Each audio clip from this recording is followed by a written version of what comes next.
ഒന്നിറങ്ങി വാഹനത്ത് ഒന്നിറങ്ങിയോ ആൻബ്രേക്കിട്. എത്ര വർഷമായിട്ട് ഈ റോഡിൽ വാഹനം ഓടിക്കുന്നുണ്ട്? ഞാൻ KSRTC 10 വർഷമായി. ഈ റൂട്ടിൽ എത്ര വർഷമായിട്ട് ഓടിക്കുന്നുണ്ട്? ഈ വണ്ടി എവിടെ നിർത്തിയിരിക്കുന്നതെന്ന് നോക്കി. ഇത്രയും സ്ഥലം ഇവിടെ പ്രൊവൈഡ് ചെയ്തിട്ടുണ്ട്. ഇവിടെ ഒരു ബസ് ഷെൽട്ടർ ഉണ്ട്.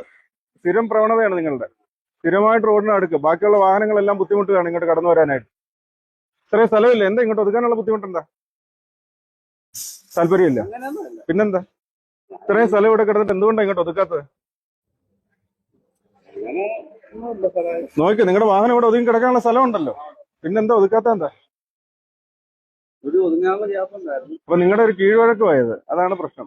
ഇതിപ്പോ നിങ്ങൾ റോഡിന് നടുക്കാണ് നിർത്തിയിരിക്കുന്നത്. ഇനി ആവർത്തിച്ചു കഴിഞ്ഞാൽ ലൈസൻസ് കാണില്ല. KSRTC വിവരം അറിയിക്കുകയും ചെയ്തത്. ഇറക്കുകയും ചെയ്തു. അതുപോലെ ഇടത്ത് വാഹനം നിർത്തുന്നത്, ഇടതുവശം ചേർന്നല്ല വാഹനം നിർത്തുന്നത്, റോഡ് തടസ്സപ്പെടുത്തിയാണ് നിർത്തുന്നതെന്ന് അറിയിക്കുകയും ചെയ്തു. അവിടെ ബെല്ലടിച്ച് നിർത്തില്ല കേട്ടോ. അവിടെ സ്റ്റോപ്പില്ല. ഇവിടാണ് ഇനി മുതൽ സ്റ്റോപ്പ്. ഇനിയുമല്ല നേരത്തെയുള്ള സ്റ്റോപ്പാണ്. നിങ്ങളൊക്കെ നിർത്തിയാണ് അവിടെ സ്റ്റോപ്പായി മാറിയത്. ഓക്കെ, ഇതാ കണ്ടക്ടറാണോ? യൂണിഫോം ഇവിടെ ആൾക്കാർക്ക് തിരിച്ചറിയാൻ വേണ്ടി തന്നിരിക്കുന്നു. കുത്തിക്ക് ഇപ്പൊ തന്നെ കുത്തിക്ക്.